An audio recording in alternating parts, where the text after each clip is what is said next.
नमस्कार जैन साथियों। भारतीय राजनीति जो इस टाइम चल रही है, सभी पार्टियों को लेकर मैं एक अनुमान लगाता हूं कि भारतीय राजनीति जो चल रही है अभी इस टाइम, वो अपने न्यूनतम स्तर पे जितना गिर सकती है वो इतना गिर के काम कर रही है। और इसमें सबसे ज़्यादा आगे है मोदी जी की पार्टी, भारतीय जनता पार्टी। चलिए मोदी जी का मैं वो भाषण सुनाता हूँ। हिंदुत्व ये भारतीय जनता पार्टी का कभी चुनावी नारा नहीं रहा है। हिंदुत्व ये हमारे लिए आर्टिकल ऑफ फेथ है। ये चुनावी खेल खेलने के लिए एक ताश का पत्ता है, ताश का पत्ता है। हालांकि मोदी जी की पार्टी जो है वो अपने आप को सबसे बड़ा हिंदुत्व का ठेकेदार बताती है, हिंदुओं का ठेकेदार बताती है। मंदिर से लेकर मस्जिद तक सारा जिम्मा इनके पास होता है, कहाँ क्या करना है क्या नहीं करना है, कहाँ किस मुसलमान को लड़ाना है किस हिंदू को लड़ाना है। तो ये सब चीज़ों को लेके इनकी पार्टी जो है हमेशा विवादों में रहती है, और कोई भी ऐसा राज्य इनसे अछूता नहीं रहा है जहाँ ये विवादास्पद स्थिति नहीं खड़े की हो।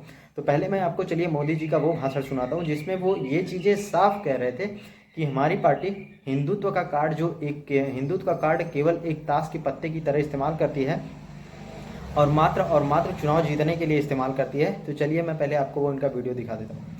तो दोस्तों, ये इनका वीडियो था और आपने देखा कि वीडियो में ये कैसे कर रहे हैं कि हिंदुत्व का नाम केवल ये चुनाव जीतने के लिए करते हैं। और ये रियलिटी भी है, कहीं ना कहीं हम पब्लिक को ही समझना पड़ेगा। आप नीले रंग, लाल रंग, पीले रंग, हरे रंग, इन सब चीज़ों के चक्कर में बिल्कुल भी ना पड़िए। और इनका कोई भी मतलब, देखिए रियलिटी यही है कि इनका मात्र और मात्र सुख भोगना, अय्यासी करना, इंडियन पॉलिटिक्स और जनता को बस पागल बनाने का कार्य है। देश आज इतना भी विकसित हो गया है, चाहे जहाँ पहुँच गया हो, लेकिन गांव की रियलिटी अभी भी, गांव में आप दलितों को देखिए, अदर कास्ट को देखिए। ये मात्र और मात्र इन जाहिल नेताओं की वजह से ही है कि इंडिया इतना कास्ट सिस्टम में दिन पे दिन डिवाइड होता जा रहा है। जहां हम टेक्नोलॉजी को अडॉप्ट करके भारत को एक विकसित देश होने की कल्पना करते हैं या ये वादा करते हैं कि भारत आज विश्व में विश्व गुरु बन चुका है, लेकिन रियलिटी क्या होती है? रियलिटी यही होती है कि हम छोटे छोटे जातियों में बटे होते हैं। इन जाहिल नेताओं के चलते हमें बेहतरीन मेडिकल फैसिलिटी चाहिए होती है, हमको बेहतरीन स्कूल चाहिए होता है, कॉलेज चाहिए होता है, लेकिन हम इन सब चीज़ों से कितना दूर हो जाते हैं और हम लड़ाई करने लगते हैं कि इन सब चीज़ों पे मात्र हम अहीर हैं, आप चमार हैं, हम ठाकुर हैं, बनिया हैं, आप दलित हैं, आप पासवान हैं, यही सब चीज़ें करके दिन रात लड़ाई चल रही है। और नेताजी का काफिला, हमारा सपना रहता है कि हमारा भी कोई ऐसा लीडर हो जैसे विदेशों में होता है। पता चलता है कि विदेशी कई ठो ऐसे लीडर हैं जो साइकिल पे अपने ऑफिस आ जाते हैं। यहाँ तो स्थिति ये बनी कि यहाँ का गाँव का एक छोटा सा जो प्रधान है उसके पास 4 गाड़ियाँ 5 गाड़ियों का काफिला होता है, विधायक होता है तो 20-20 गाड़ियों का काफिला लेके चलता है। तो ये सब चीज़ें मैं देख रहा हूँ। अभी 2024 में चुनाव आने वाला है और मोदी जी की पार्टी धर्म को लेके जो है, धर्म के नाम का सिक्का एक बार फिर उछालेगी। और इसमें सबसे ऊपर की लिस्ट में इस बार राम मंदिर है, क्योंकि इन्होंने राम मंदिर का काम किया ठीक है, लेकिन राम मंदिर के सहारे ही पूरी राजनीति ही न खत्म करिए आप, क्योंकि अभी भी कई ऐसे राज्य हैं, कई क्या जितने भी आपके रूल स्टेट्स हैं उन स्टेटों में जो है मेडिकल फैसिलिटी की स्थिति बहुत ही गड़बड़ है। लोग दवाइयों के लिए इतनी महंगाई की मार झेल रहे हैं। एजुकेशन सिस्टम को आपने पूरी तरीके से प्राइवेट कर दिया, महंगाई इतनी कर दी।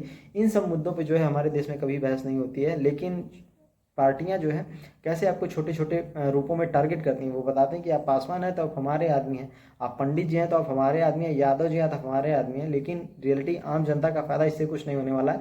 सेलेक्टिव लोग ही समाज से उन लोगों से जुड़े होते हैं, असली मजा वही लेते हैं और मनमन्ना रुपये उड़ाते हैं, एकदम पूरी जिंदगी का एंजॉय करते हैं।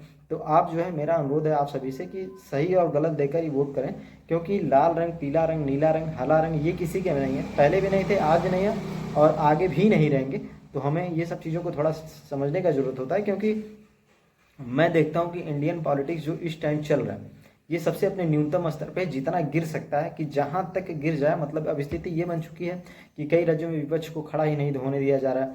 तो इससे क्या होगा? समन्वयता जो अन्य लोगों के बीच है वो खत्म हो जाएगी। ये सब चीज़ें नहीं होनी चाहिए। विपक्ष का होना उतना ही जरूरी है जितना कि पक्ष का होना जरूरी है।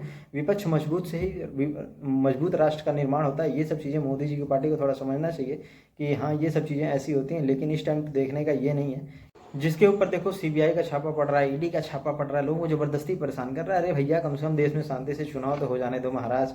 कि इस बार क्या आप लोगों का इरादा है? अगर आप चाहते हैं कि विपक्ष नहीं खड़ा हो तो आप बिल्कुल ही ऐसा करिए। आपकी पार्टी पावर में है, आपके लोग पावर में है, आपके सारा सिस्टम आपके पास है, बिल्कुल एंजॉय करिए और चुनाव ही नहीं होने दीजिए एकदम मज़े से। कोई ज़रूरत नहीं है देश में चुनाव होने की। मोदी जी को क्राउन पहनने का समय आ गया है एकदम भरपूर तरीके से, और एंजॉय करते रहिए। धन्यवाद।